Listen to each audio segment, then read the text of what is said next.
ඉතින් අද දවසේ උදෑසන සිය කැපීමේ චාරිත්‍රය සිදු කළා.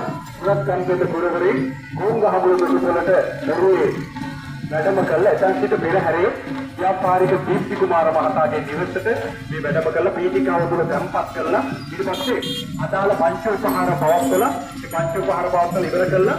දානය ලබා දීලා සියලුම දෙනාට දේව දානය ලබා දීලා ඊට පස්සේ සම දෙනාටම ලබා දුන්නා ආශිර්වාදයේ ඒ ආශිර්වාදය ලබා දීලා කරායක් ශාන්ති කර්මයේ පවත්වලා සියලු දෙනාටම මේ මොහොතේ සියල්ල සාමලා කඩවල රන්කඩපත්ති දේවාලයට ප්‍රවිෂ්ඨ වන මොහොත තමයි තියෙන්නේ. නැවත 23 24 දිනවල රන්කඩපත්ති දේවාලයේ මේ කියන ඒවල් මඩුව ඒ වගේම තමයි කීපයයි කියව ඒ වගේම තමයි විශේෂයෙන්ම ග්‍රහයක් ශාන්ති කර්මයේ නැවතීමට සියලු කටයුතු යොදා ගන්නවා. මේ අවස්ථාවල උදෑසන සිට සහසම්බන්ධ වෙලා තමන්ගේ ක්‍රමයේ ලබා දීලා දායකත්වයේ ලබා දීලා ඉතින්ම අපරිමිත කැපවීමක් කරපු සියලු මොදලාට මේ අවස්ථාවේදී විශේෂයෙන්ම සංකල්පපත්ති දේවාලයේ වෙනුවෙන් සත්‍ය දේව මාතාව වෙනුවෙන් මේ අවස්ථාවේදී සියලු මොදලාට පින්කෙත් සමුරෝණව ආශිර්වාද කරනවා.